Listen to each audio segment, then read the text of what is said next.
ഈ ഋഗ്വേദ പഠനം ക്ലാസ് 109. നമ്മളിന്ന് നോക്കുന്നത്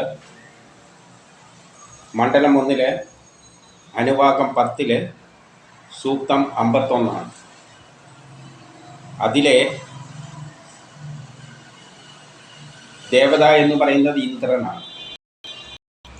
ഇന്ദ്രനാരാണെന്ന് നമുക്കറിയാം. നമ്മുടെ കർമ്മങ്ങളെല്ലാം ഏകീകരിക്കുന്ന ഒരു ശക്തി വിശേഷമാണ് ഇന്ദ്രൻ. ഏത് കർമ്മം ചെയ്യുമ്പോഴും അതിനെ ഏകീകരിക്കാൻ ഒരു മാനേജ്മെൻറ്റ് ഫംഗ്ഷനിൽ ഏകീകരിക്കാൻ ഒരു ശക്തി വിശേഷമാണ്. അപ്പം നമ്മൾ ചെയ്യുന്ന പ്രവൃത്തി ചെയ്തു കൊടുക്കും. ഉദാഹരണമായിട്ട് ഒരു മതിൽ കെട്ടണ്ടിക്ക് 2 കല്ല് വെച്ച് അതിൻ്റെ ഇടക്ക് സിമെൻറ്റും ഇതെല്ലാം കുഴച്ചിട്ട് അതിൻ്റെ അകത്ത് ഇട്ട് കൊടുക്കും. പക്ഷേ അത് ഉറക്കുന്നത് പിറ്റേന്നാണ്. അപ്പം അതിൻ്റെ ഇടക്ക് കുറേ രാസപ്രവർത്തനം. ഈ കല്ല് വെക്കുന്ന നമ്മൾ കല്ലെടുത്ത് വെക്കാതെ കല്ലും സിമെൻറ്റും ഇതെല്ലാം ചേർത്ത് കഴിഞ്ഞാൽ മതിൽ കെട്ടാം എന്നുള്ള ഒരു സയൻസ് ഉണ്ടായത് കൊണ്ടായില്ല. അതിനെ ഏകോപിപ്പിക്കാൻ ഒരു ശക്തി വിശേഷം വേണം. അതാണ് മേസ്ത്രിമാർ ചെയ്യുന്നത്. മേസ്ത്രിമാർ അത് ചെയ്ത് കഴിഞ്ഞാൽ അതിൻ്റെ അകത്ത് ഈ സിമെൻറ്റും ഇതെല്ലാം കൂടി ചേർന്നിട്ട് ഒരു പുതിയ രാസവസ്തു ഉണ്ടായിട്ട് അത് കല്ലുകളെ തമ്മിൽ യോജിപ്പിക്കുന്നുണ്ട്. അതുപോലെ വലിയൊരു കർമ്മം അതിൻ്റെ അകത്താണ് നടക്കുന്നത്.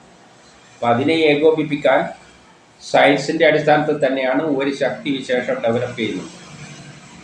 അപ്പോൾ ഏത് കർമ്മം ചെയ്യുമ്പോഴും അതിൻ്റെ അകത്ത് ഏകോപിപ്പിക്കുന്ന, നമുക്ക് പുറമേ അതിൻ്റെ അകത്ത് നടക്കുന്ന ഒരു ശക്തി വിശേഷത്തെ ഏകോപിപ്പിക്കുന്ന ശക്തിയാണ് ഇന്ദ്രൻ എന്ന് മനസ്സിലാക്കിക്കൊണ്ട് നമുക്ക് 1ാമത്തെ മന്ത്രത്തിലേക്ക് പോകാം. ഋഗ്വേദം മണ്ഡലം 1 സൂക്തം 51. ഋഷി അങ്കിരസിൻ്റെ പുത്രൻ, ഛന്ദസ് ജഗതി, തൃഷ്ടുപ്പ്, ദേവത ഇന്ദ്രൻ. അഭിത്വമേഷം പുരൂഹുത മൃഗ്മിയമിന്ദ്രം ദീർഭിർമദദ വസ്യോ അർണവം യസ്യ ദ്യാവോ ന വിചരന്തി മാനുഷാഭുജേ മംഹിഷ്ടം അഭി വിപ്രമർച്ചതാം. എല്ലാവരാലും വിളിക്കപ്പെടുന്നവനും സ്തുത്യനും ധനസാഗരവും മഹാവീരനുമായ ഇന്ദ്രനെ പ്രസന്നൻ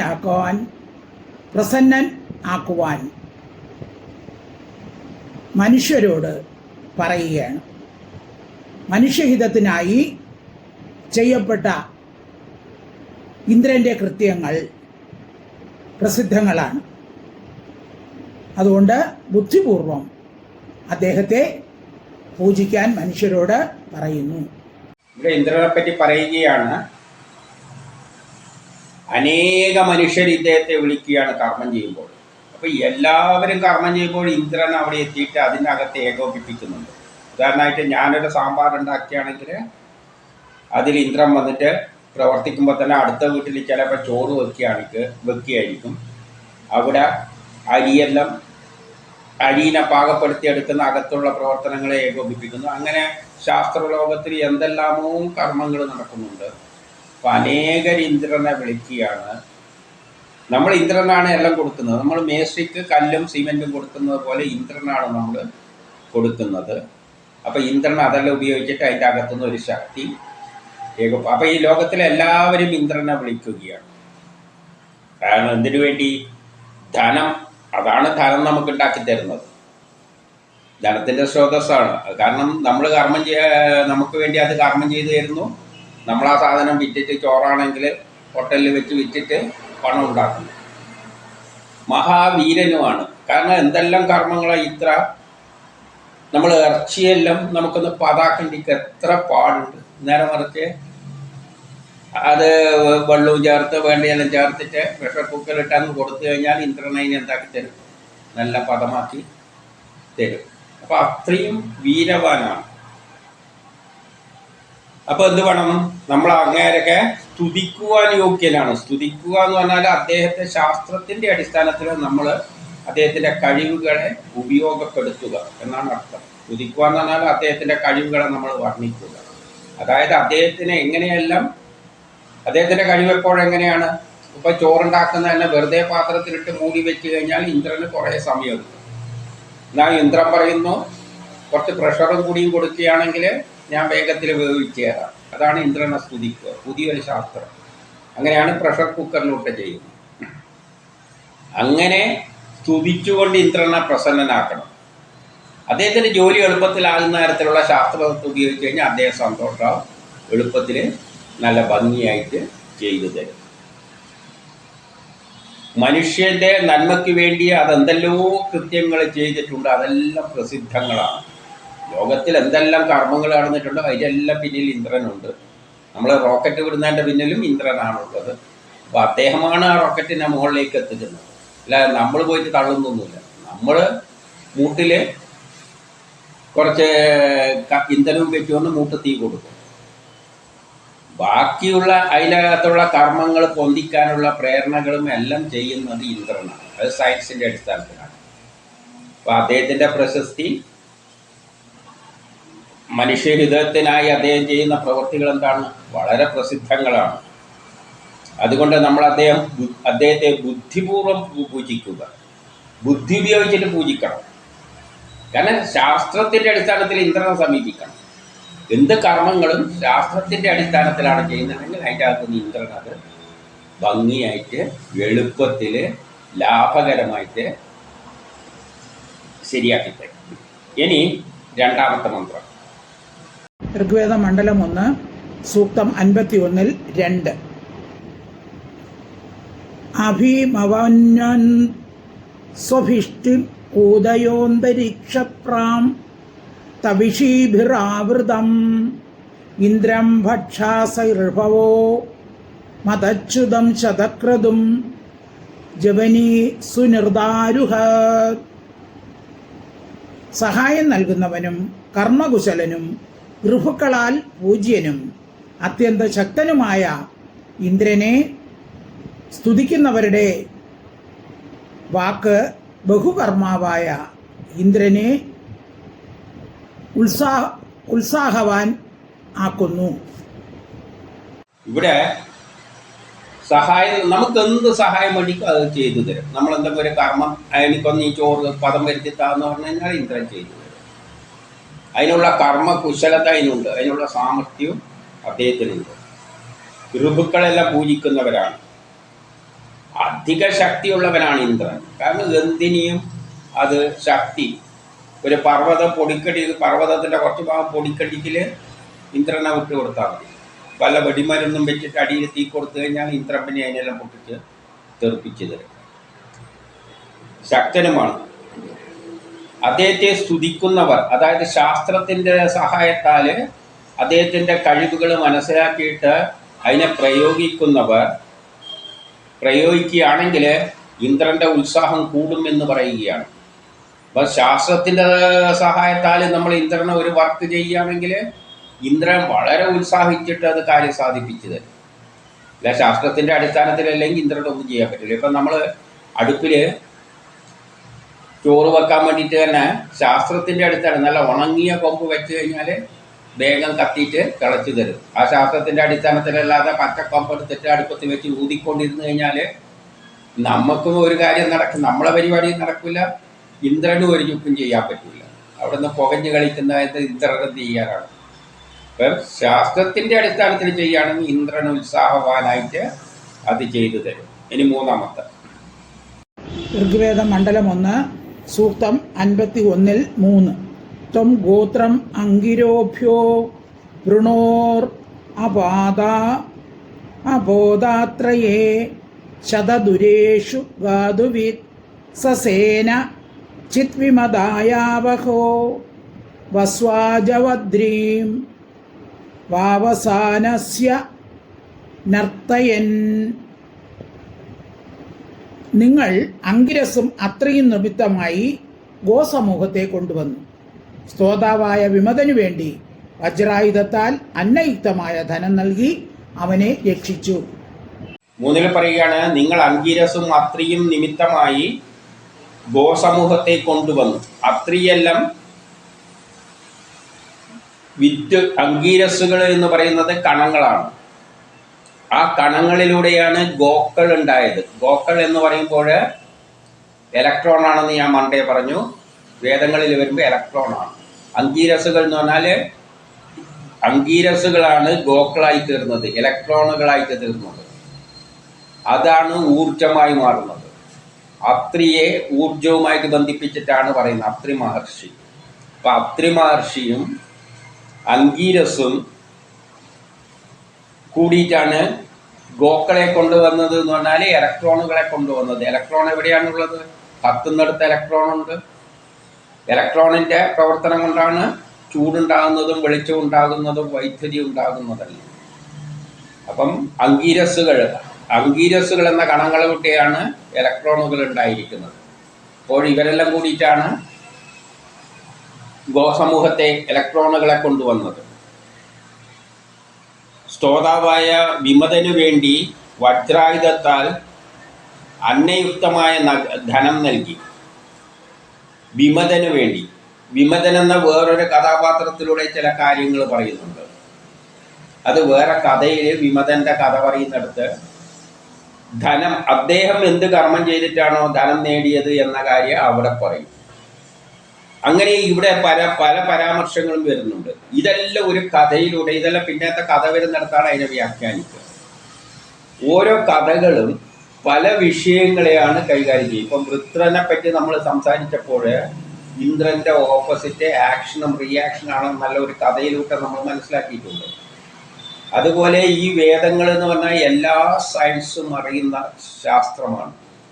അപ്പം ചില കഥകളെല്ലാം മെഡിസിനുമായിട്ട് ബന്ധപ്പെട്ടതായിരിക്കാം, ചില കഥകൾ ജനിതക ഘടനയായിട്ട് ബന്ധപ്പെട്ടതായിരിക്കാം, ചിലത് രോഗാണുക്കളെ, ചിലതരം രോഗാണുക്കൾ, ഇപ്പം കൊറോണ വൈറസ് മാതിരിയുള്ള രോഗാണുക്കളെ കൊല്ലുന്നതിനെ പറ്റിയായിരിക്കാം. അപ്പം ഇത് കൈകാര്യം ചെയ്യുന്ന വിഷയം കൈകാര്യം ചെയ്യുമ്പോൾ, വേദങ്ങൾ കൈകാര്യം ചെയ്യുമ്പോൾ പല വിഷയങ്ങളിലുള്ളവർ അതിനെ വീക്ഷിക്കുമ്പോൾ ചിലതിലൂടെ പല പുതിയ പുതിയ ജ്ഞാനങ്ങളും അവർക്ക് കണ്ടെത്താൻ പറ്റും. ഇപ്പോൾ ജനിതക എഞ്ചിനീയറിങ്ങിൽ വർക്ക് ചെയ്യുന്നവർ ഇവിടെ വർക്ക് ചെയ്യുന്ന ഈ വേദവരികളെ കഥകളിലൂടെ പോകുമ്പോൾ അവർ മനസ്സിലാക്കുന്ന തത്വം എല്ലാവർക്കും ഒന്നും മനസ്സിലാക്കാൻ പറ്റില്ല. കാരണം ഇതെല്ലാ വിഷയങ്ങളും ഉൾപ്പെടെ ഒരു ഗ്രന്ഥമാണ്, ചുരുക്കിയിട്ട് മന്ത്രരൂപത്തിൽ എഴുതിയതാണ്. അതുകൊണ്ട് ഈ വിമതൻ്റെ കഥ അവിടെ വരുമ്പോൾ എന്താണ് കഥ എന്ന് നോക്കിയിട്ട് അത് ഏത് വിഷയമാണെന്ന് അവിടെയാണത് പറയുക. ഇനി 4 ഋഗ്വേദ മണ്ഡലം 1 സൂക്തം 51-4 ത്വം അപാം അഭിധാനോ വൃണോർ അപാധാരയ പർവ്വതേ ദാനും മദ്വസു വൃത്രം യദിന്ദ്ര ശവസാവധീര അഹിമാതിസൂര്യം ദിവ്യാരോഹയോ ദൃശേ. ഇന്ദ്രൻ ജലം നിറഞ്ഞ മേഘം തുറന്നു. പർവ്വതത്തിൽ നിന്ന് ധനം നേടുന്നതിന് വേണ്ടി വൃത്രാസുരനെ വധിച്ചു. സൂര്യനെ ദർശനത്തിന് വേണ്ടി മോചിപ്പിച്ചു. ഇവിടെ പറയുന്നത് ഇന്ദ്ര ജലം നിറച്ച മേഘം തുറന്നു. ഇതെല്ലാം നമുക്ക് മനസ്സിലാക്കാൻ പറ്റുന്ന കാര്യങ്ങളാണ്. ജലം നിറച്ച മേഘം തുറന്നു. ചെറിയ ക്ലാസ്സിലെ മഴ എങ്ങനെയാണ് പെയ്യുന്നത് എന്നുള്ള മനസ്സിലാക്കിയവർക്കാണെങ്കിൽ ചാർജുള്ള മേഘങ്ങൾ, 2 തരം ചാർജുള്ള മേഘങ്ങളുണ്ട്. അവ കൂട്ടി യോജിപ്പിച്ചിട്ടാണ് മഴ പെയ്യിക്കുന്നത് എന്ന തത്വം. അപ്പം അവിടെ ആരാണ് അതിനെ ഏകോപിപ്പിക്കുന്നത്? അവിടെ ഒരു ശക്തി വിശേഷമുണ്ട്, സയൻസ് ഉണ്ട്. സയൻസ് പ്രേരിപ്പിക്കുന്നുണ്ട് ഇവയെ തമ്മിൽ യോജിപ്പിക്കുവാൻ. ആ യോജിപ്പിക്കുന്ന പ്രേരക ശക്തിക്കാണ് ഇന്ദ്രൻ എന്ന് പറയുന്നത്. അപ്പോൾ സയൻസ് അറിയുന്നവർക്കത്, ചെറിയ ക്ലാസ്സിൽ മര്യാദയ്ക്ക് പഠിച്ചവർക്ക് അത് പെട്ടെന്ന് മനസ്സിലാകും. പർവ്വതത്തിൽ നിന്ന് ധനം നേടുന്നതിനായി വൃത്രാസുരനെ വധിക്കുകയും, ഇവിടെയാണ് വൃത്രാസുരനെ, പർവ്വതം എന്ന് പറയുന്നത് ആറ്റങ്ങളുടെ അകത്ത് ന്യൂക്ലിയസും എല്ലാം കൂടിയതാണ്, ആറ്റങ്ങളാണ്. അതൊരു പർവ്വത സമാനമാണ്. ആ പർവ്വതങ്ങളിൽ നിന്ന് പൊട്ടിക്കുമ്പോഴാണ് ഇലക്ട്രോണുകൾ പുറത്തേക്ക് വരുന്നത്. അതാണ് ഗോക്കളെ നേടുവാൻ എന്ന് പറഞ്ഞത്, ധനം നേടുവാനായി എന്ന് പറഞ്ഞത്. വൃത്രാസുരനെ വധിച്ചു. എന്നിട്ട് പിന്നെ എന്ത് പറയുന്നുള്ളൂ? സൂര്യനെ ദർശിക്കുന്നതിന് വേണ്ടി അതിനെ മോചിപ്പിക്കുകയും ചെയ്യുന്നു. സൂര്യനെ ദർശിക്കാൻ. അപ്പോൾ സൂര്യനിൽ എന്ത് നടക്കുന്നുണ്ട്? കത്തൽ നടക്കുന്നുണ്ട്. അതെല്ലാം സയൻസ് പഠിച്ചവർക്കറിയാം. സൂര്യനിൽ എന്ത് നടക്കുന്നുണ്ട്? അവിടെ വലിയൊരു രാസപ്രവർത്തനം മാത്രമല്ല, എല്ലാം രാസപ്രവർത്തനത്തെ ഇടാം. ഇപ്പം ഫിഷൻ, ഫ്യൂഷൻ എന്നെല്ലാം പറയുന്ന ആക്ഷനെല്ലാം കെമിസ്ട്രിയിൽ തന്നെയാണ് പഠിക്കുന്നത്. അപ്പം അങ്ങനെയുള്ള പ്രവർത്തനങ്ങൾ അവിടെ നടക്കുന്നുണ്ട്. അപ്പം ആ പ്രവർത്തനങ്ങളെ ഏകീകരിക്കുന്നത് ആരാണ്? ഇന്ദ്രൻ തന്നെയാണ്. അപ്പം നമ്മളിപ്പോൾ നോക്കുമ്പോൾ ഏതെല്ലാം വിഷയത്തെ പറ്റിയാണ് പറയുന്നത്? മേഘത്തെ പറ്റി പറയുന്നു, സൂര്യനിലുള്ള കത്തുന്ന പ്രതിഭാസത്തെ പറയുന്നത്, അതപ്പോൾ ആസ്ട്രോണമി അതെല്ലാമായിട്ട് ബന്ധപ്പെട്ടു പോകുന്ന വിഷയങ്ങളാണ്. അപ്പം ഇങ്ങനെയുള്ളത് പലതരം ഫീൽഡ് വിഷയം വരുന്നവർക്ക് ഇതിനെ കൂടുതൽ ഈ കഥകളിലേക്ക് വരുമ്പോൾ, ഇതെല്ലാം ഓരോ കഥകളാണ്. വൃത്രാസുരനെ വധിച്ചു എന്ന് പറഞ്ഞ് നേരത്തെ നമ്മളൊരു കഥ കണ്ടിട്ടുണ്ട്. അതുപോലെ തന്നെ സൂര്യനെ ദർശനത്തിന് മോചിപ്പിച്ചു എന്ന് പറയുമ്പോൾ എങ്ങനെ മോചിപ്പിച്ചു? ഇലക്ട്രോൺ, അവിടെയും ഇലക്ട്രോണും വെളിച്ചമെല്ലാം തന്നെയാണ്. ഇലക്ട്രോൺ തന്നെയാണ് വെളിച്ചമെല്ലാമായിട്ട്, അതിൽ നിന്ന് വരുന്ന കണങ്ങളാണ് ഊർജമായിട്ടെല്ലാമായിട്ട് പുറത്തേക്ക് വരുന്നത് ആ പ്രക്രിയയിലൂടെ. അതെല്ലാം ആ വിഷയങ്ങൾ എടുക്കുന്നവർ ആ കഥ വരുമ്പോൾ സൂര്യനിൽ നിന്ന് മോചിപ്പിച്ച വേറൊരു കഥയുള്ളിടത്ത് പറയുന്നിടത്ത് അവർ വിസ്തരിച്ച് അവർ വ്യാഖ്യാനിക്കും. ഞാൻ പറഞ്ഞുകൊണ്ട് വരുന്നത് ഈ വേദങ്ങൾ കൈകാര്യം ചെയ്യുന്ന ഒരേ വരികൾക്ക് തന്നെ പല അർത്ഥങ്ങളുണ്ട്. അത് പല ആൾക്കാർ പല ഫീൽഡിലെ ജ്ഞാനമുള്ളവർ കൈകാര്യം ചെയ്യേണ്ട വിഷയമാണ്. ഭാവിയിൽ ഇതെല്ലാം പുറത്തേക്ക് വരും. കാരണം അത് ഒരു ചെറിയൊരു വ്യാഖ്യാനമല്ല ഇത്. നമുക്കറിയുന്ന വ്യാഖ്യാനങ്ങൾ നമുക്കറിയാം, ഇനി കണ്ടെത്തേണ്ട വിഷയങ്ങളും കൂടി അതിൻ്റെ അകത്തുണ്ടാകും. അപ്പോൾ അതിനെയെല്ലാം വ്യാഖ്യാനിക്കുമ്പോൾ കുറച്ച് കാലം കൂടി പിടിക്കും. അല്ലെങ്കിൽ ആ വിഷയങ്ങളിൽ പ്രാവീണ്യം നേടിയവർ അവരത് ദീർഘവീക്ഷണത്തോടെ മനസ്സിലാക്കിയിട്ട് അവരത് പ്രകടിപ്പിക്കും. ഇനി 5ാമത്തെ മന്ത്രം. ഋഗ്വേദ മണ്ഡലം 1 സൂക്തം 51-5. ത്വം മായാഭിരപമായിനോധമ സ്വധാഭിര്യേ അതിശുക്താവജുഹ്വദാ ത്വം വിപ്രോർ നിർമ്മണ പ്രാരുജപുര പ്രർജീശ്വാനം ദസ്യുഹത്വേഷാവിധാ. യാതൊരു രാക്ഷസൻ യജ്ഞത്തിൻ്റെ ഹവ്യങ്ങൾ ഭക്ഷിച്ചിരുന്നുവോ ആ വഞ്ചകനെ ഇന്ദ്രൻ അകറ്റിക്കളഞ്ഞു. വിപ്രു എന്ന രാക്ഷസന്റെ കോട്ട തകർത്ത് യുദ്ധത്തിൽ അവനെ സംഹരിക്കുകയും വൃദ്ധിജന്മാരെ രക്ഷിക്കുകയും ചെയ്തു.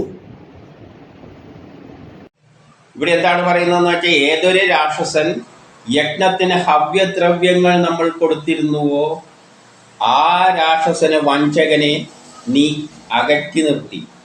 അപ്പോൾ ചില യജ്ഞങ്ങളിൽ നമ്മൾ കർമ്മം ചെയ്യുമ്പോൾ ഉണ്ടാകുന്ന വസ്തുക്കൾ വേറെ വല്ലവരും വന്ന് അടിച്ചു കൊണ്ടുപോകും.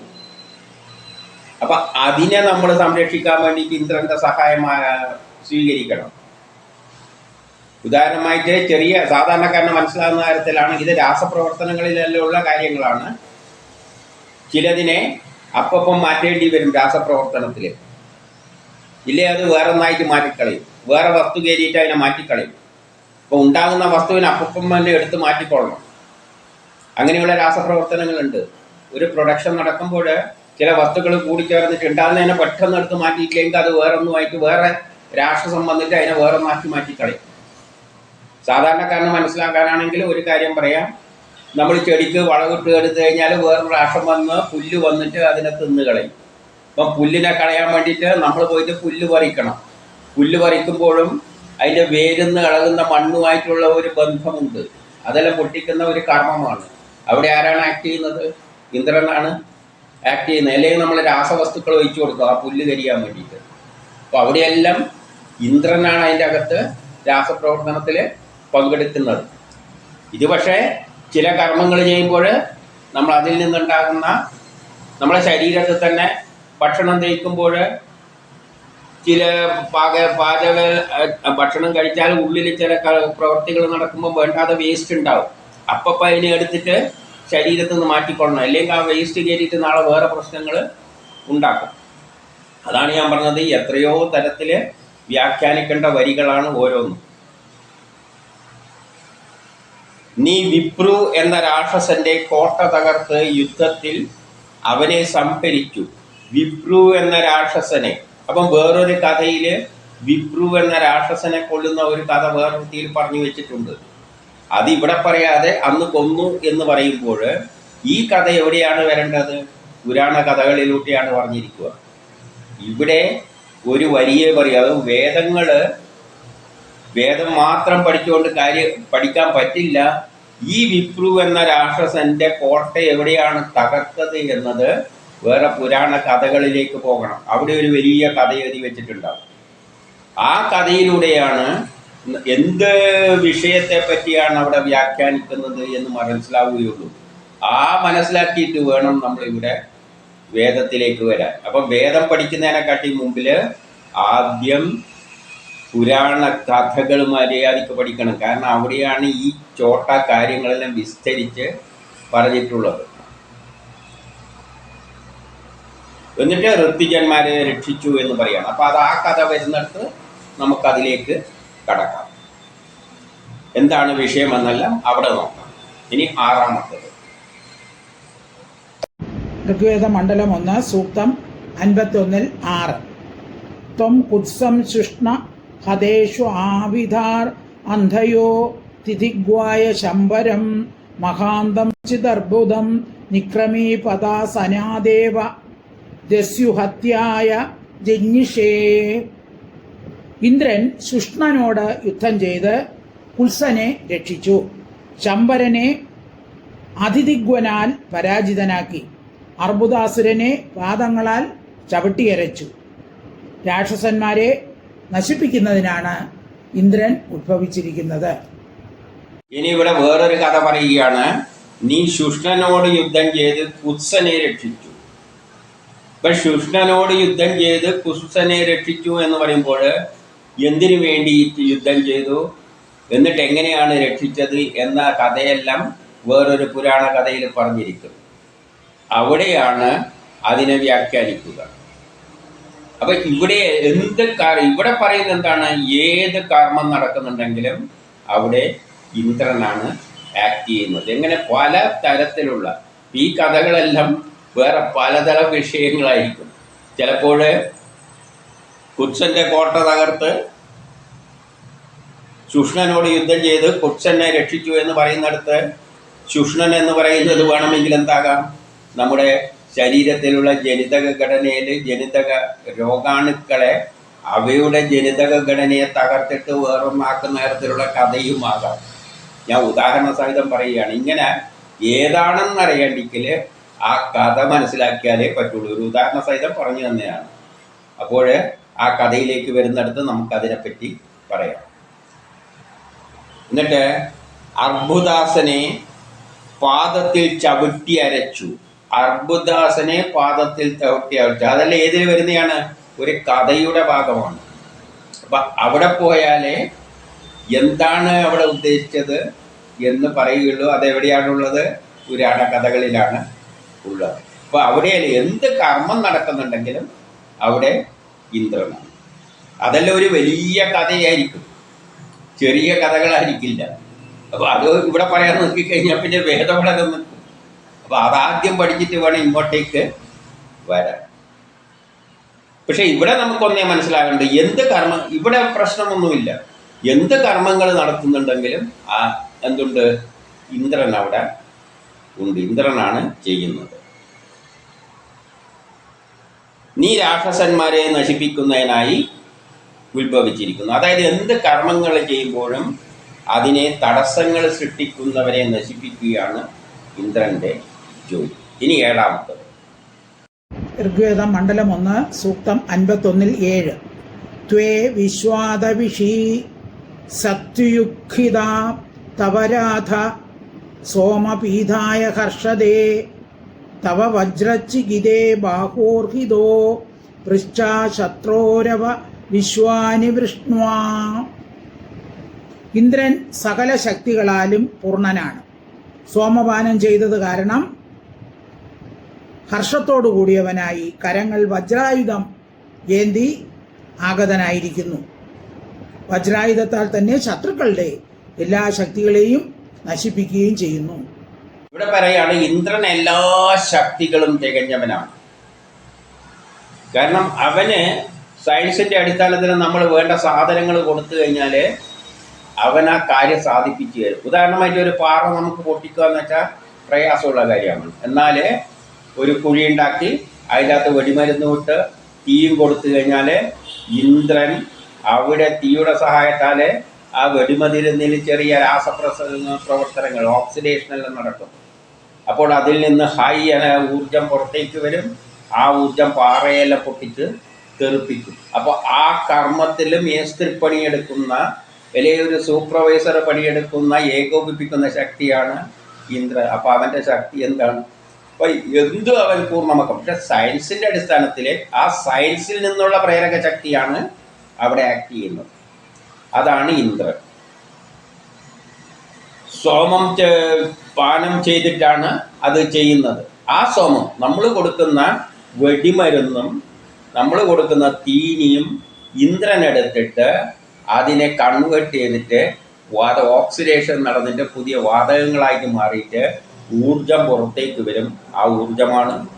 അപ്പം ഇത് അതെടുക്കും. വെടിമരുന്നും തീയും അതെടുക്കും. സോമം പാനം ചെയ്തിട്ട് നീ എന്നിട്ട് ഹർഷത്തോടു കൂടിയായിട്ട് കരങ്ങളിൽ വജ്രായുധം ഏന്തിക്കൊണ്ട്, വജ്രായുധം എന്ന് പറഞ്ഞാൽ എല്ലാത്തിനെയും പൊട്ടിക്കാനുള്ള കഴിവുള്ള ശക്തിയുണ്ട്. പാറയെയും അത് പൊട്ടിക്കുകയാണ്. പാറയെ പൊട്ടിക്കണ്ടിക്ക് വജ്രം ഉപയോഗിച്ചിട്ട് കട്ട് ചെയ്യാം. പക്ഷെ ഇവിടെ വജ്രം എന്ന് പറഞ്ഞാൽ ഉദ്ദേശം ഇത്രയേ ഉള്ളൂ, അത്രയും ശക്തിയുള്ള, ഏറ്റവും ഹാർഡായ അത്രയും ശക്തിയുള്ള ആയുധമാണ് അദ്ദേഹത്തിൻ്റെ കൈമേലുള്ളത്. അതുകൊണ്ട് എന്തും അത് നിസ്സാരമായിട്ട് ചെയ്തു തരും. ആ ആയുധത്താൽ ശത്രുക്കളുടെ എല്ലാ ശക്തിയും നശിക്കും. എന്താണ് പാറയിലെ ശത്രു? പാറ പൊട്ടാൻ സമ്മതിക്കില്ല. ന്യൂട്ടന്റെ ഫസ്റ്റ് ലോ, എല്ലാ വസ്തുവിനും സത്വഗുണം അതേപോലെ നിൽക്കാനാണ്, പൊട്ടാതെ പാറക്ക് നിൽക്കാനാണ് ടെൻഡൻസി. പക്ഷേ ഇന്ദ്രൻ എന്ത് ചെയ്യും? ബാലം പ്രയോഗിച്ചിട്ട് അതിനെ പൊട്ടിച്ചിട്ട് ആ ശത്രുതയെ ഇല്ലാതാക്കിയിട്ട് പൊട്ടിച്ച് തകർത്ത് കളയും. ഇനി 8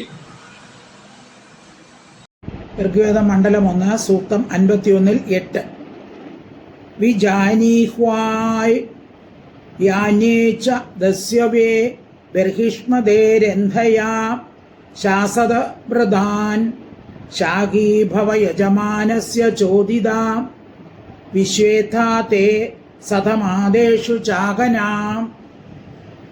ഇന്ദ്രൻ കർമ്മികളെയും അകർമ്മികളെയും ശരിയായി അറിയുന്നു. കർമ്മഹീനന്മാരെ പോരിന് വിളിക്കുന്നു. കുശാസനങ്ങൾ നിരത്തുന്നവരായ യജമാനന്മാരെ വശത്താക്കുന്നു. യജ്ഞാനുഷ്ഠാനത്തിൻ്റെ പ്രേരകനായ ഇന്ദ്രനെ ഞാൻ ആഹ്വാനം ചെയ്യുന്നു. പറയാണ്, ഇന്ദ്രനെ കർമ്മം ചെയ്യുന്നവരെ അകർമ്മികളെ ഒന്നും ചെയ്യാതെ മടിയന്മാരെ നല്ലോണം അറിയാം. അപ്പം കർമ്മം ചെയ്യുന്ന ധീരന്മാരായ വ്യക്തികളും ഒരു മടിയനായ ഒരുത്തർ യുദ്ധത്തിൽ വന്നു കഴിഞ്ഞാൽ അടിച്ച് അവനെ തയ്യാറെടുക്കുക. അപ്പം ഏത് ഭാഗമാണോ ശക്തിയുള്ളത് ആ ഭാഗത്താണ് ഇന്ദ്രൻ ജയിപ്പിക്കുക.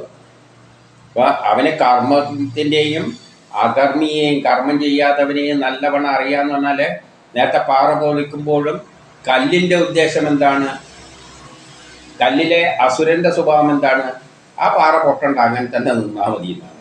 പക്ഷേ കർമ്മം ചെയ്യുന്നത് ആരാണ്? അപ്പോൾ അത് അകർമ്മിയാണ്. അതിനെ നിരുത്സാഹപ്പെടുത്തുന്നവനാണ് ആ കല്ലിൻ്റെ അകത്തുള്ള ശക്തി. അതിനെ അതിലെ വൃത്രാസുരൻ എന്നും വേണമെങ്കിൽ പറയാം. അതിനെ പൊട്ടിച്ചിട്ട് പല ആ കല്ലിനെയെല്ലാം അവിടെ നിന്ന് അടിച്ചു മാറ്റുന്ന പുരോഗമനപരമായ പ്രവൃത്തി ചെയ്യുന്നത് ഇന്ദ്രനാണ്. അപ്പോൾ ചെയ്യേണ്ടത് പൊട്ടിക്കലാണ്. അപ്പോൾ ഇന്ദ്രൻ ആരുടെ പക്ഷത്താണ് നിൽക്കുക? കർമ്മത്തിൻ്റെ ഭാഗത്ത്. അത് പൊട്ടിക്കാൻ ശ്രമിക്കുന്നതിൻ്റെ ഭാഗത്താണ് ഇന്ദ്രൻ നിൽക്കുക. അല്ലാതെ വൃത്രൻ അതിനെ കല്ല് പൊട്ടിക്കണ്ട എന്ന പക്ഷത്തല്ല, അകർമ്മിയുടെ ഭാഗത്തല്ല. കർമ്മം എന്ന് പറയുന്നത് കല്ല് പൊട്ടിക്കലാണ്. ഇത് കർമ്മഹീനരെ പോരിന് വിളിച്ചിട്ട് അതല്ല വിശ്വസിക്കും. കുശാസനത്തിൽ നിരത്തുന്നവരായ യജമാനന്മാരെ വശത്താക്കും. അപ്പം കുശാസനം എന്ന് പറയുമ്പോൾ അതേപോലെ തന്നെ കോയിലുകളിൽ വൈദ്യുതി ഉണ്ടാക്കും. കോയിലിനാണ് കുശാസനം എന്ന് പറയുന്നത്. കോയിലിൽ വൈദ്യുതി ഉണ്ടാക്കുമ്പോൾ ആ കോയിലിൻ്റെ അകത്തുള്ള ഇലക്ട്രോണിനെ അതേപോലെ സഞ്ചരിക്കാനാണ് താല്പര്യം. പക്ഷേ നമ്മളൊരു ബലമെല്ലാം പ്രയോഗിച്ചിട്ട് അതിനെ തിരിക്കി ഒരു മാഗ്നറ്റിക് ഫ്ലക്സിൽ തിരിക്കുമ്പോൾ അതിൽ നിന്ന് ഇലക്ട്രോണുകൾ പുറത്തേക്ക് ചാടും. അങ്ങനെയാണ് വൈദ്യുതി ഉണ്ടാകുന്നത്. അപ്പോൾ എല്ലാ യജ്ഞങ്ങളെയും പ്രേരകനായ അങ്ങയെ ഞാൻ ആഹ്വാനം ചെയ്യുന്നു. അപ്പോൾ യജ്ഞങ്ങളെ പ്രോത്സാഹിപ്പിക്കും. ഒരു മാഗ്നറ്റിക് കോയിലിൽ മാഗ്നറ്റിക് ഫ്ലക്സുള്ളടുത്ത് ഒരു കോയിൽ വെച്ച് തിരിച്ചു കഴിഞ്ഞാൽ യജ്ഞത്തെ പ്രേരിപ്പിക്കും. എന്ത് യജ്ഞത്തെ? അതിൻ്റെ അകത്തുള്ള യജ്ഞത്തെ, ഇലക്ട്രോണിനെ കോയിലൂടെ ഒഴുകാൻ അത് പ്രേരിപ്പിക്കും. അങ്ങനെയാണ് വൈദ്യുതി ഉണ്ടാകുന്നത്. പല വിഷയങ്ങളാണ് ഞാൻ പറഞ്ഞു, വലിയ വലിയ വിഷയങ്ങളല്ലേ ഇതിൻ്റെ അകത്ത് കയറി വരും. അപ്പോൾ ലളിതമായിട്ട് പറയാൻ ശ്രമിക്കുകയാണ്. ഇനി 9. ഋഗ്വേദ മണ്ഡലം 1 സൂക്തം 51 9. അനുവ്രതായ രന്ധയൻ അപവൃതാനാ ആഭൂഭിർ ഇന്ദ്ര സ്നഥയൻ അനാഭുവ വൃത്തസ്യ ചിദ്വർദ്ധതോ ദ്യാമിനക്ഷത സ്തവാനോ വമ്രോ വിജഖാന സംദിഹ. ഇന്ദ്രൻ കർമ്മഹീനന്മാരെ കർമ്മവാന്മാർക്ക് അധീനന്മാരാക്കുകയും പ്രശംസിക്കുന്നവരെ കൊണ്ട് നിന്ദിക്കുന്നവരെ കൊല്ലിക്കുകയും ചെയ്യുന്നു. ഇന്ദ്രനെ സ്തുതിച്ച വമ്ര മഹർഷിയെ ഐശ്വര്യവാനാക്കിയത് ഇതിന് ഉദാഹരണമാണ്. ഈ കർമ്മഹീനരെ കർമ്മവാന്മാർക്ക് അധീനമാക്കും. ഒരു കർമ്മവും ചെയ്യാത്തവരെ കർമ്മം ചെയ്യുന്നവർക്ക് അധീനമാക്കും. കർമ്മം ചെയ്യാത്തവരെന്ന് പറഞ്ഞാൽ തമോ ഗുണമുള്ളവരാണ്. മുന്നോട്ടേക്കൊന്നും പോകണ്ട, ഇങ്ങനെ തന്നെ പഴയ അവസ്ഥയിൽ നിന്നാൽ മതി എന്നും പറഞ്ഞ് കാലത്തെ പിന്നോട്ടേക്ക് വലിക്കുന്നവരാണ് തമോ ഗുണക്കാർ. അതാണ് അകർമ്മികൾ. ലോകം മുന്നോട്ടേക്ക് പോകുന്ന അവർക്ക് ഇഷ്ടമൊന്നുമില്ല, ഇങ്ങനെ തന്നെ അങ്ങ് പോയാൽ മതി എന്നാണ്. മാറ്റമൊന്നും വേണ്ട, എന്തിനു നീ വിചാരിച്ചാലൊന്നും ഇത് നന്നാൻ പോകുന്നില്ല, ഇങ്ങനെ തന്നെ അങ്ങ് പോയിക്കോട്ടെ. അപ്പം അതിനെതിരായി പ്രവർത്തിക്കുന്നവരുടെ പക്ഷത്താണ് കർമ്മികൾ. കർമ്മികൾ എന്ന് പറഞ്ഞാൽ രജോ ഗുണമുള്ളവർ.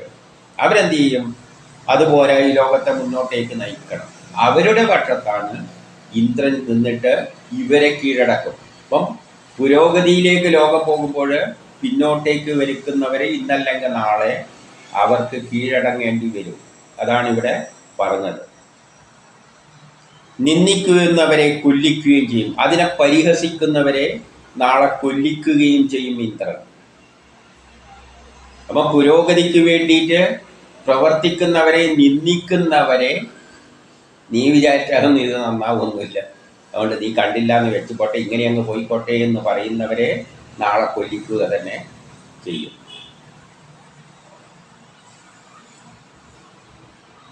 ഇന്ദ്രനെ സ്തുതിച്ച വമ്ര മഹർഷിയെ ഐശ്വര്യവാനാക്കിയത് ഈ ഒരു ഉദാഹരണമാണ്. അതിനുള്ള ഉദാഹരണമാണ് ഇന്ദ്രനെ സ്തുതിച്ചുകൊണ്ട് വമ്ര മഹർഷിയെ ഐശ്വര്യവാനാക്കി. അത് വേറൊരു സംഭവം, അത് അവിടെ പറയുന്നിടത്ത് പറയാം. ഇനി 10. ഋഗ്വേദ മണ്ഡലം 1 സൂക്തം 51 10.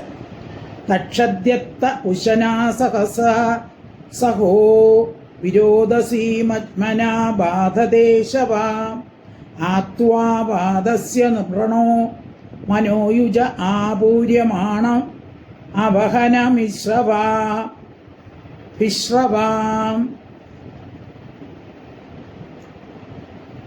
ഉശനൻ സ്തുതികളാൽ ഇന്ദ്രന്റെ ശക്തിയെ വർദ്ധിപ്പിച്ചു. ആ ശക്തി ആകാശത്തെയും ഭൂമിയെയും പ്രകമ്പനം കൊള്ളിച്ചു. ഇന്ദ്രൻ മനുഷ്യരുടെ മേൽ കൃപയുള്ളവനാണ്. എല്ലാവിധത്തിലും പ്രസന്നനായി സ്വയം പൂട്ടപ്പെടുന്ന അശ്വങ്ങളോടുകൂടി കവിസ്വരൂപമാകുന്ന അന്നം സേവിക്കുന്നതിന് വേണ്ടി ഇവിടെ ആഗതനാകുവാൻ ഇന്ദ്രനോട് അഭ്യർത്ഥിക്കുന്നു.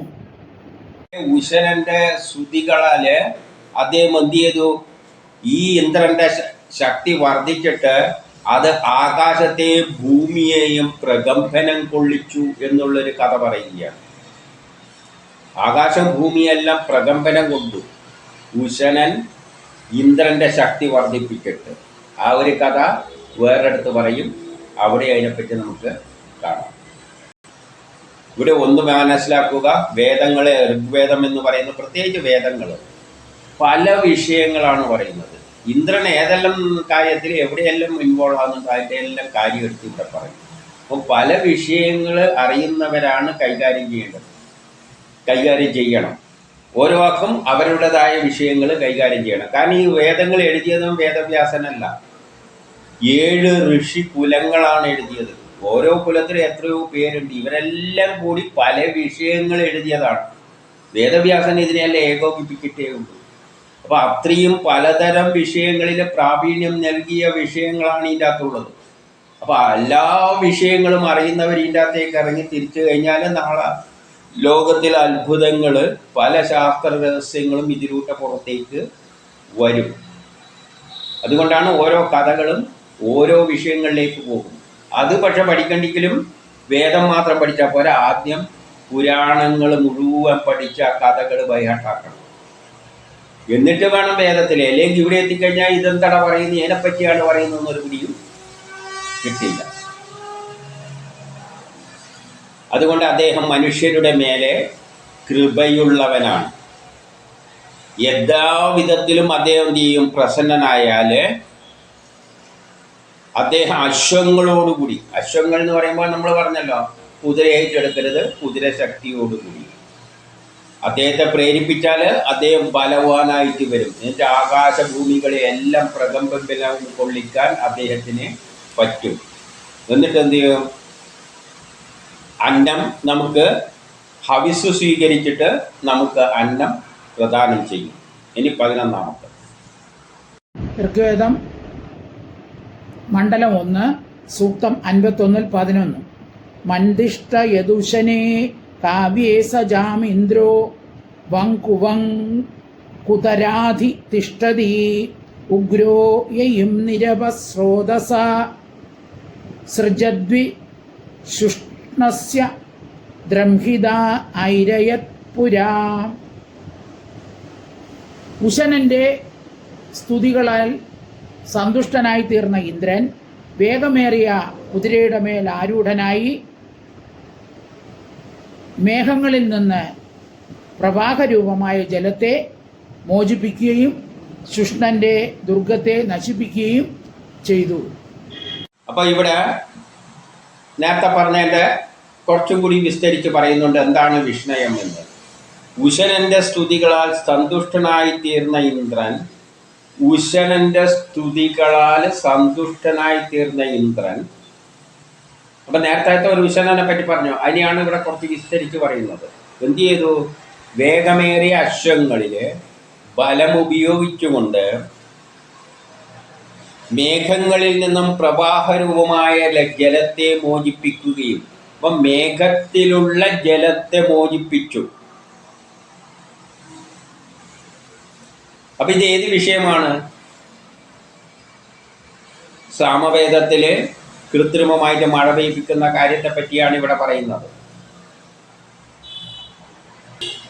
സാമവേദത്തിലുള്ള മേഘങ്ങളെ രണ്ടും ചാർജുള്ള കണങ്ങൾ അകന്ന് നിൽക്കുകയാണ്. ഇവയെ യോജിപ്പിച്ചു കഴിഞ്ഞാലേ മഴയായിട്ട് പെയ്യുകയുള്ളൂ. അതിന് സാധാരണ നിലയിൽ കാലം, സൂര്യൻ ഓരോ രാശിയിൽ വരുമ്പോൾ, മഴക്കാലത്തോടടുക്കുമ്പോൾ ഈ മേഘങ്ങൾ അടുക്കുകയും കൂടിച്ചേരി, അപ്പോഴാണ് ഇന്ദ്രൻ പോയിട്ട് അതിനെ കൂട്ടിച്ചേർത്തിന് മഴ പെയ്യിക്കുന്നത്. അത് സാധാരണ നിലയിലുള്ള മഴ. എന്നാൽ ഇവിടെ ഉശനന്റെ സ്തുതികളാൽ എന്ന് പറയുമ്പോൾ, ഉശനൻ ശാസ്ത്രത്തിൻ്റെ അടിസ്ഥാനത്തിൽ മേഘങ്ങളെ ആധുനിക സയൻസും ആകാശത്തിലെ ചില പൊടികളെല്ലാം വിതറിയിട്ട് ഇവരെ തമ്മിൽ യോജിപ്പിക്കാൻ ശ്രമിച്ചിട്ട് മഴ പെയ്യിക്കുന്ന പരിപാടിയുണ്ട്. അതാണ് സോമയാഗത്തിൽ ചില വസ്തുക്കൾ കത്തിച്ചിട്ട് അതിൽ നിന്ന് പോകുന്ന പുകകൾ, അത് ചാർജുള്ള കണങ്ങളാണ്. ആ ചാർജ് കണങ്ങൾ ഈ രണ്ട് മേഘത്തിൻ്റെ ഇടക്ക് പോയി നിൽക്കുമ്പോൾ ആ ചാർജുള്ളത് കൊണ്ട് ഇവ തമ്മിൽ കൂടിയോജിപ്പിക്കും. അപ്പോഴാണ് അന്തരീക്ഷത്തിൽ പ്രകമ്പനങ്ങൾ ഉണ്ടാകുന്നത്. എൻ്റെ മഴയായിട്ട് പെയ്യും. ആ കാര്യമാണ് ഇവിടെ പറയുന്നത്. അപ്പോൾ അതിൽ തന്നെ അത് അവർ വിസ്തരിച്ച് പറഞ്ഞു വന്നു. അപ്പോൾ അശ്വങ്ങളോടുകൂടി ബലം ഉപയോഗിച്ച് ഈ കണങ്ങളുടെ സഹായത്താൽ കൃത്രിമ മഴ പെയ്പ്പിക്കും. ശുഷ്ണന്റെ ദുർഗത്തെ നശിപ്പിക്കും. അവിടെ മേഘത്തെ കൂടിച്ചേരുന്നതിന് തടസ്സമായി നിൽക്കുന്ന ശക്തിയാണ് ശുഷ്ണനായി ചിത്രീകരിച്ചിരിക്കുന്നത്. മേഘങ്ങളെ, ചാർജുള്ള മേഘങ്ങളെ മാറ്റി നിർത്തുന്ന, സെപ്പറേറ്റ് ആയിട്ട് നിർത്തുന്ന ശക്തിയാണ്. അത് കോട്ട പോലെ, രണ്ട് കോട്ട പോലെയാണ് മേഘങ്ങളെ നമ്മൾ കാണുന്നത്. ആകാശത്തിൽ നോക്കിയാൽ ചാർജുള്ള കണങ്ങളുടെ കോട്ടയും നെഗറ്റീവ് ചാർജില്ലാതെയും അവിടെയുണ്ട്. ചാർജുള്ളതും ചാർജ് തന്നെ രണ്ട് തരത്തിലുണ്ട്, പോസിറ്റീവും നെഗറ്റീവും. ഈ പോസിറ്റീവ് നെഗറ്റീവ് ചാർജുള്ള കണങ്ങൾ യോജിപ്പിക്കുമ്പോഴാണ് മഴയായിട്ട് പെയ്യുന്നത്. അപ്പോൾ ഇവരെയെല്ലാം പ്രത്യേക കോട്ടകളായിട്ട് വേർതിരിക്കുന്ന ആ ഒരു അസുരനെയാണ് ശുഷ്ണൻ എന്നായിട്ട് ഇവിടെ ചിത്രീകരിച്ചിരിക്കുന്നത്. അപ്പോൾ ഇങ്ങനെ ചില കഥകളെല്ലാം ഇവിടെ തന്നെ വ്യാഖ്യാനിച്ച് തന്നിട്ടുണ്ട്. വേറെ ചിലത് വേറെ പുരാണ കഥകളിലെല്ലാം ആയിരിക്കാം. ഇനി 12 ഋഗ്വേദ മണ്ഡലം 1 സൂക്തം 51-12. ആസ്മാരഥം വൃഷപാണേഷു തിഷ്ടസി ചാര്യാ തസ്യ പ്രഭുതായേഷു മന്ദസേ ഇന്ദ്രയഥാ സുതസോമേഷു ചാഗനോർവാണം അർവാണം ശ്ലോകം ആരോഹസേ ദിവി. ഇന്ദ്രൻ സോമം പാനം ചെയ്യുന്നതിന് വേണ്ടി രഥാരൂഢനായിരിക്കുന്നു. ഇന്ദ്രനെ സന്തുഷ്ടനാക്കിയ സോമരസം ശര്യാതൻ തയ്യാറാക്കിയിരിക്കുന്നു. സോമം പിഴിഞ്ഞെടുക്കുന്നവർ എന്തെല്ലാം അഭിലഷിക്കുന്നുവോ അതെല്ലാം നിങ്ങളെ പ്രാപിക്കുന്നു.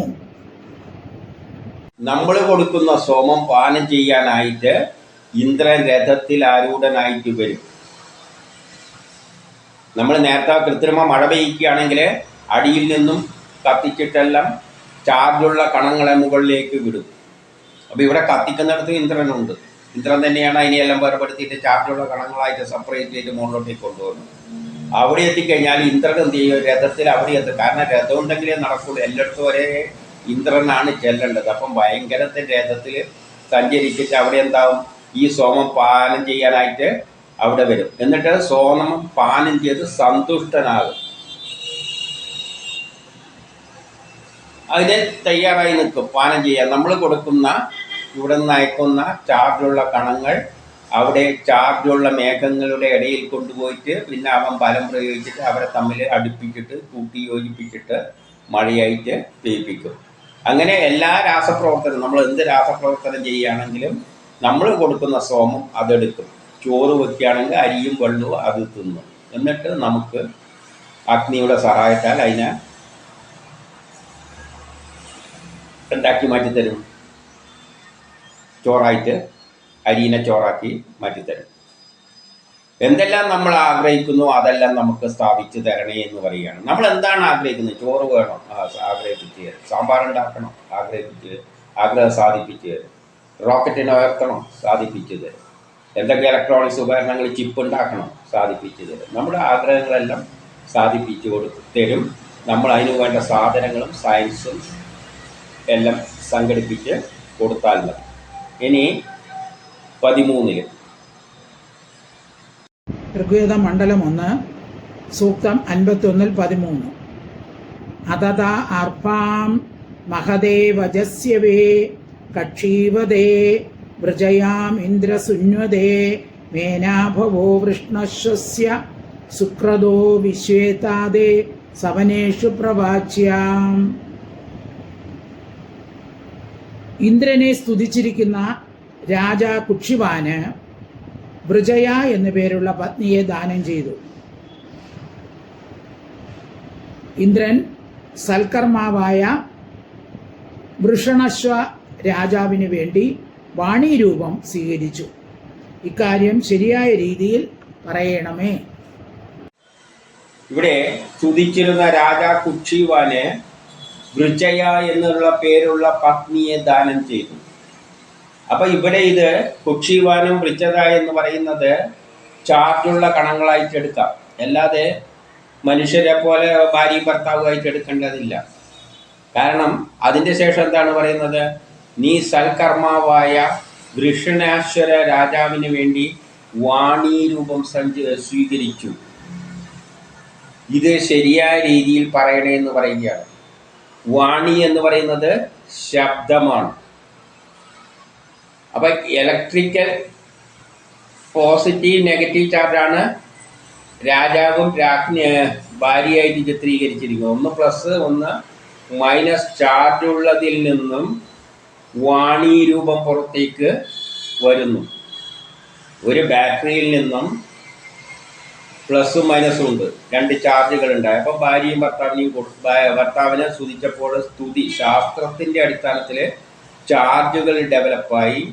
ഈ ചാർജുകളിലൂടെ വൈദ്യുതി ഒഴുകുമ്പോഴാണ് വാണീരൂപമായി എന്തുണ്ടാകുന്നത്? ശബ്ദം പുറത്തേക്ക് വരുന്നത്. അതെവിടെ ഉപയോഗിക്കുന്ന തത്വമാണ്?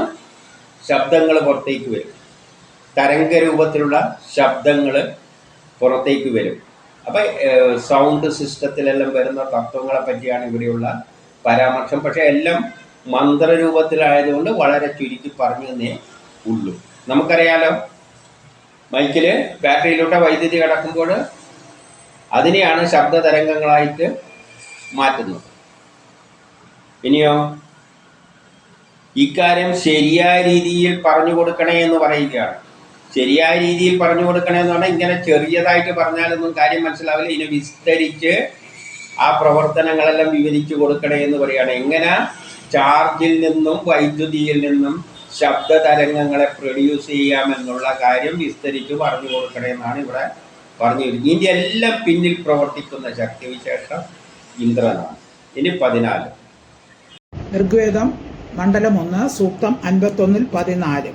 ഇന്ദ്രോ അശ്രായിസുത്വോ നിരേകേ വജ്രേഷു സ്തോമോ ദൂര്യോന യുപ അശ്വയുർഗവ്യൂരഥയുർ വസൂയൂർ ഇന്ദ്ര ഇന്ദ്രായ ക്ഷയതി പ്രയത്ന.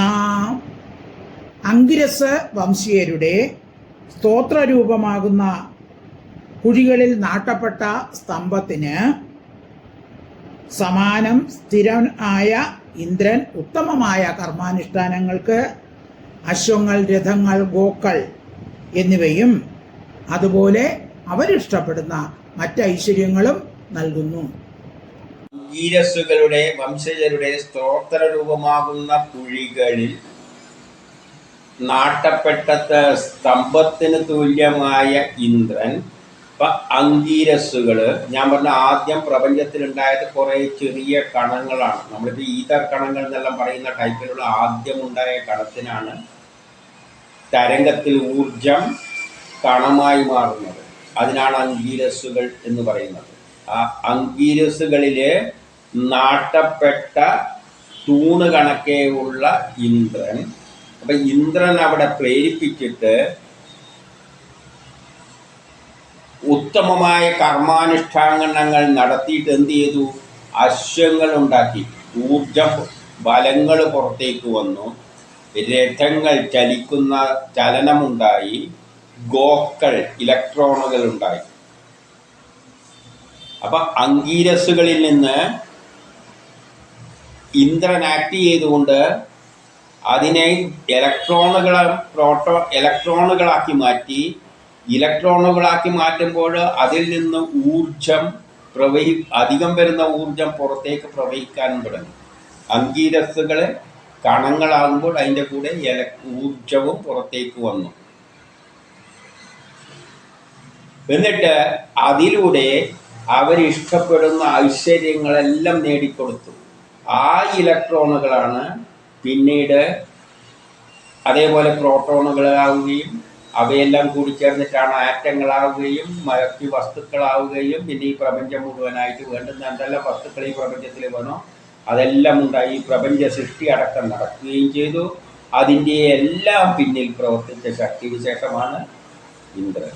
ചുരുക്കത്തിൽ ബ്രഹ്മം തൊട്ട് പ്രപഞ്ചമായി മാറുന്നതിന് വരെയുള്ള എല്ലാ കർമ്മങ്ങൾക്ക് പിന്നിലുമുള്ള ശക്തിവിശേഷമാണ് ഇന്ദ്രൻ. കുറച്ച് ആഴങ്ങൾ കടന്നുപോയ വിഷയമാണ്, വേറെ ഒരു നിവൃത്തിയില്ല. ഇനി 15.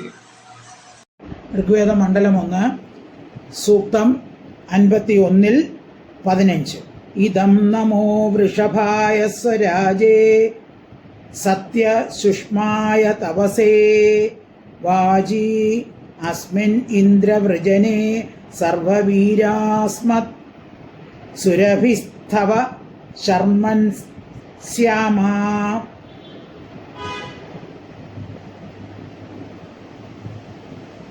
പ്രകാശമാനും ബലവാനും ഉന്നത സ്വഭാവത്തോടു കൂടിയതുമായ ഇന്ദ്രന് ഞങ്ങളുടെ പ്രണാമം.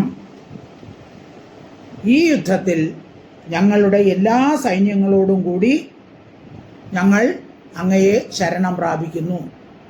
അങ്ങനെ ഇന്ദ്രനോട് പറയാണ്, നീ പ്രകാശമാനനും പ്രകാശത്തെ ഉത്ഭവിക്കുന്നതും ഇന്ദ്രൻ തന്നെയാണ്. അഗ്നിയുടെ സഹായത്താൽ അതിനെ പ്രകാശമാക്കി മാറ്റും, ബലമായിട്ട് മാറ്റും. വൈദ്യുതി ഉപയോഗിച്ചിട്ട് ബലമുണ്ടാക്കാം, ഉന്നത സ്വഭാവങ്ങളോട് കൂടിയതാക്കി തീർക്കാം. അപ്പോൾ ഊർജത്തെ പല രൂപത്തിൽ, പ്രകാശോർജം, സൗണ്ട്, അങ്ങനെയുള്ള പല രൂപത്തിലാക്കി മാറ്റുന്ന പല സ്വഭാവത്തോടു കൂടിയവനായ നിനക്ക് ഞങ്ങളുടെ പ്രണാമം. നമ്മൾ നിന്നെ പ്രണമിക്കുന്നു. അപ്പം ഈ ഊർജത്തെ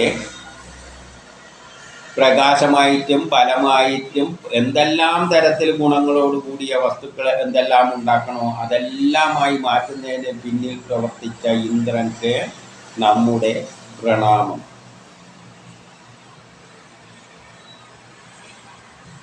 അതുകൊണ്ട് നമ്മുടെ യുദ്ധത്തിലും നമ്മൾ എന്തെങ്കിലും കർമ്മങ്ങൾ ചെയ്യുക. കർമ്മം ചെയ്യാന്ന് പറഞ്ഞാൽ യുദ്ധം തന്നെയാണ്. കാരണം ഒരു വസ്തുവിനെ വേറൊന്നാക്കി മാറ്റണ്ടെങ്കിൽ ആ വസ്തുവിന് അതേ സ്വഭാവത്തിൽ തുടരാനാണ് ഇഷ്ടം. അതിനെ മാറ്റാൻ ശ്രമിക്കുമ്പോൾ ഒരു എതിർപ്പുണ്ടാകും, ഒരു റിയാക്ഷൻ ഉണ്ടാകും. ആ റിയാക്ഷനെ മറികടക്കാൻ ഇന്ദ്രൻ്റെ സഹായം നമ്മൾ ആശ്രയിക്കും. അതുകൊണ്ട് അവിടെ ഒരു യുദ്ധമാണ് നടക്കുന്നത്. ഇന്ദ്രനും വൃത്രാസുരനും തമ്മിലുള്ള യുദ്ധമാണ്. ആക്ഷനും റിയാക്ഷനും തമ്മിലുള്ള യുദ്ധത്തിലൂടെയാണ് നമ്മൾ കാര്യം സാധിപ്പിച്ച് എടുക്കുന്നത്. അപ്പം ഞങ്ങളുടെ എല്ലാ സൈന്യത്തോടും കൂടി നമ്മൾ എന്ത് ചെയ്യുകയാണ്? അങ്ങേ ശരണം പ്രാപിക്കുകയാണ്. എന്ത് കർമ്മം പുതിയൊരു വസ്തുവായിട്ട് മാറ്റണ്ടെങ്കിൽ ലോകത്തെ മുന്നോട്ടേക്ക് നയിക്കുന്ന എന്ത് കർമ്മത്തിനും ഞാൻ അങ്ങയെ സമീപിക്കുകയാണ്, ഞങ്ങൾ അങ്ങയെ സമീപിക്കുകയാണ്.